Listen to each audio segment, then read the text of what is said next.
Okay, so here you can see the Sparrowhawk project in its current state. Now this is, well, it's almost all here. You see, I've added these panels to the side of the fuselage, and again, these panels, as they appear in the reference material, they're sealed along the top edge, along the firewall here, and along the bottom, but they are open at the back, and there's just a small gap. I'm going to put the camera back here so you can kind of see that.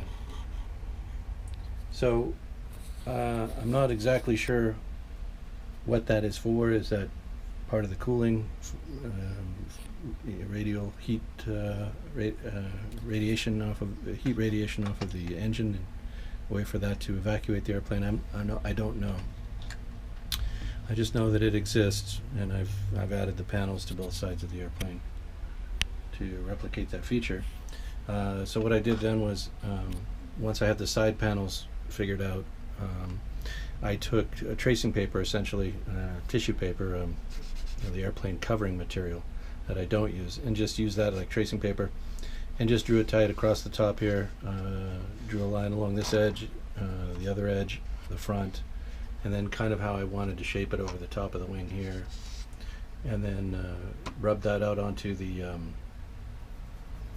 cardstock and cut the piece, and as you see, it fits perfectly.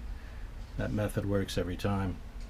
Also, the small piece here at the bottom was done the same way.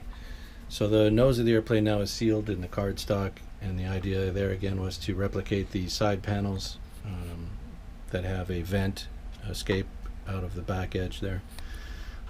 What else? Wheel covers, we talked about, those are on. And the only thing I don't have assembled to the airplane in this instance is the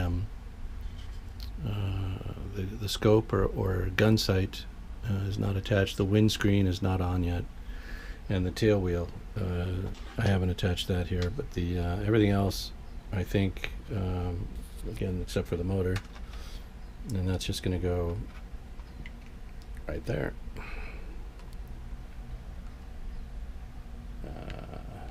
Yeah, about like that.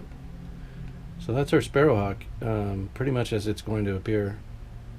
This is all up, with the exception of the few little detail parts, as I noted. Oh, and the pilot painted up the aviator. I don't have his goggles in place yet, but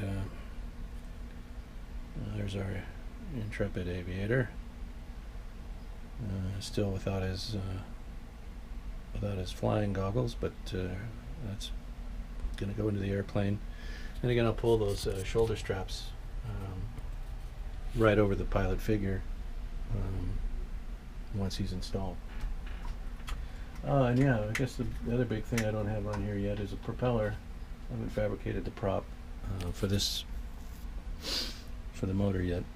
That'll probably be the last step after everything else is done. Just fabricate a propeller and stick it on there at the end. You know, something like that.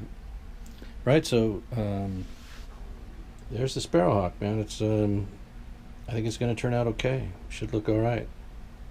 And I'm still working out the color scheme, but I have everything I need to do whichever way I'm going to go. I think I have all the colors I need. So the next step after this, take that off. Don't need that up there right now. Next step here will be to pull off the wing struts, cover the cockpit. I'll use the cutout from the cardstock and just tape that back inside of there using the tape on the inside to hold it and keep paint out of the cockpit.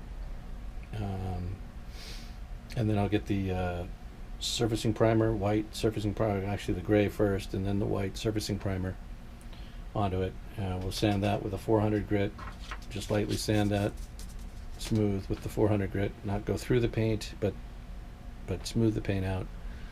We'll check for voids and situations where I might need more filler. If that occurs, we'll add more filler. At that point, we get one more coat of the white on overall, double check it, and then we can start laying color on. So we're getting close to throwing some paint on, which is always fun. It's one of my favorite things. So we're getting down to that. Thanks for watching. Have a good day.